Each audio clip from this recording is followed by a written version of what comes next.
وذكر فإن الذكرى تنفع المؤمنين وما خلقت الجن والإنس إلا ليعبدون الحمد لله رب العالمين والصلاة والسلام على أشرف المرسلين نبينا محمد وعلى آله الطيبين الطاهرين وصحابته أجمعين ومن تبعهم بإحسان إلى يوم الدين أما بعد. Serviteurs d'Allah, Allah tabarak wa ta'ala a fait de la vie et de la mort, a créé la vie et la mort pour nous éprouver, pour éprouver lequel d'entre nous est le meilleur en œuvre.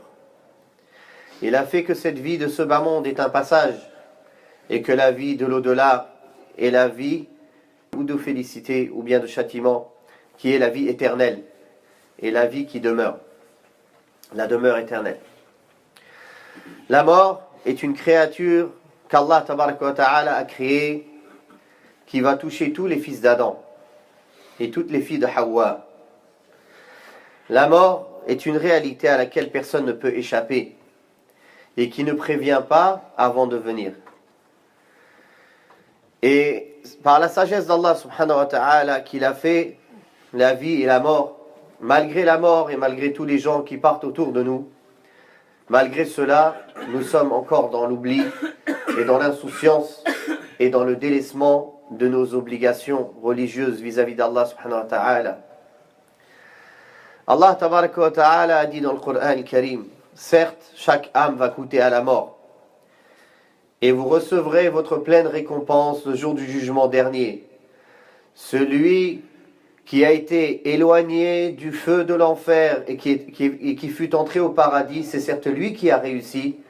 N'est-ce pas que ce bas monde est un amas d'illusions? Allah tabaraka wa ta'ala a dit, la mort dont vous fuyez, certes, elle va vous rencontrer, puis vous serez retourné à celui qui connaît le caché et le visible, et il vous informera de ce que vous faisiez comme action. Allah tabaraka wa ta'ala a dit aussi dans le sens des versets, où que vous soyez, la mort vous atteindra. Où que vous soyez, la mort vous atteindra, même si vous êtes dans des forteresses bien gardées ou bien dressées. C'est une réalité que même le plus grand mécréant du monde ne peut nier, la mort. Et cette réalité-là, personne ne peut aussi connaître à quel moment elle va arriver. Qu'il soit riche, qu'il soit pauvre, qu'il soit en bonne santé, en mauvaise santé, jeune ou âgé, malade ou en bonne santé, qu'il soit des pays riches ou ou bien d'une classe sociale élevée ou d'une classe sociale basse, qu'il soit arabe, français, africain, chinois, quoi qu'il soit, la mort l'atteindra. Mais l'important, c'est de savoir qu'avons-nous préparé pour ce jour-là. Car le messager d'Allah sallallahu alayhi wa sallam a dit, quand il a été questionné, ô messager d'Allah, qui est le plus intelligent parmi les gens? Le messager d'Allah sallallahu alayhi wa sallam a dit, c'est celui qui se rappelle le plus souvent de la mort et celui qui s'y prépare le mieux. Celui qui se rappelle le plus souvent de la mort et celui qui s'y prépare le mieux. Voilà les gens intelligents qui sont partis avec les honneurs de ce bas monde et les récompenses de l'au-delà. Donc, ce hadith est rapporté par l'imam Ibn Majah. Donc le plus intelligent, ce n'est pas celui qui a le plus de commerce, ou bien qui a amassé le plus d'argent, ou qui a réussi à se faire le plus de célébrités, ou le plus d'amis, ou à avoir voyagé dans les 4 coins du monde, tout ceci auprès d'Allah n'a pas la valeur d'une aile de moustique, si ce n'est pas utilisé dans l'obéissance d'Allah.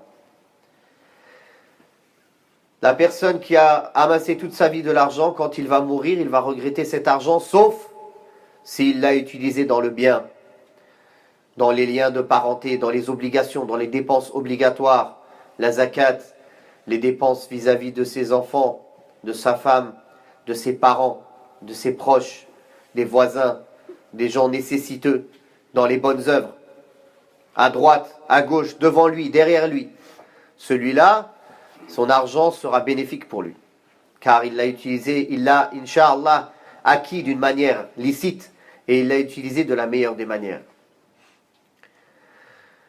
Nous sommes aujourd'hui pris dans le quotidien de la course derrière les choses.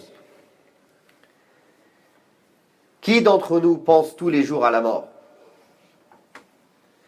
Qui d'entre nous se demande des comptes, à savoir est-ce qu'aujourd'hui les œuvres qu'il a faites sont des œuvres qui plaisent à Allah?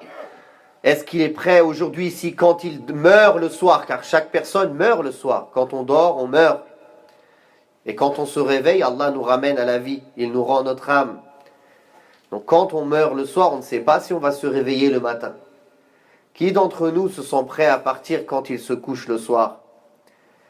Qu'il n'a rien à devoir à personne, qu'il n'a pas d'oppression envers quiconque, et avant cela, qu'il a fait ses devoirs envers Allah, envers ses proches, envers les gens en général. Que ce soit ses devoirs dans sa religion, donc vis-à-vis d'Allah, vis-à-vis de son messager, vis-à-vis de la religion, de sa connaissance et de sa pratique de la religion, ou bien ses devoirs vis-à-vis de ses proches, ou de ses voisins, ou des gens avec qui il vit et il habite, ou qu'il côtoie. Qui, chaque soir, quand il dort, il se sent prêt à partir au cas où il part cette nuit-là.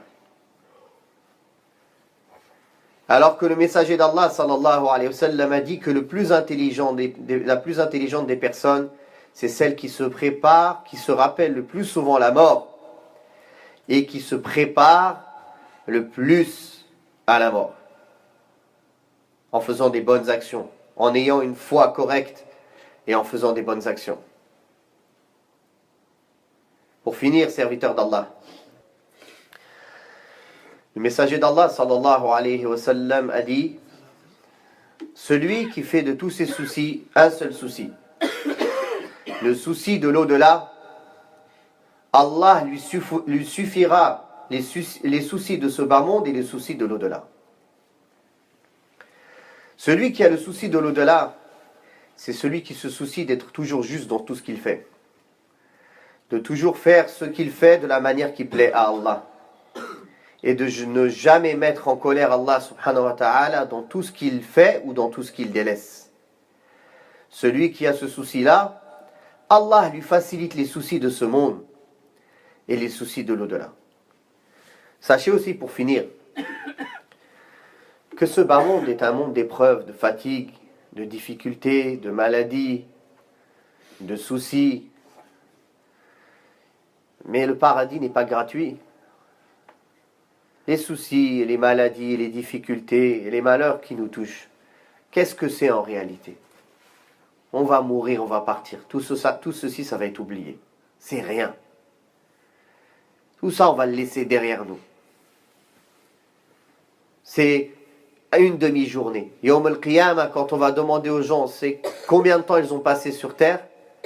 Kam labithtum fil ardi adada sinin, qalu yawman, aw ba'da yawmin, fas'alil 'addin. Un jour, une partie de journée, on est resté. Tu es prêt à vendre l'au-delà contre une demi-journée, le paradis éternel, sans malheur, sans maladie, sans vieillesse, sans tristesse, sans haine, sans souci, sans mort, sans guerre, sans peine, Tu es prêt à vendre l'au-delà contre ce bas monde qui n'a aucune valeur? Réfléchis bien, serviteur d'Allah. Et lève les manches ici, dans ce monde, avant qu'il soit trop tard.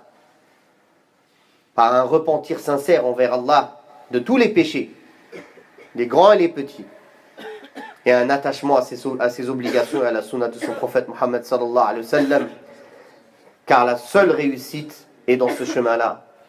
Il est clair que c'est un chemin parsemé d'embûches, car le prophète sallallahu alayhi wa sallam a dit que le paradis, il est parsemé des difficultés, il est caché par les difficultés, comme l'enfer, il est caché par les passions et les désirs.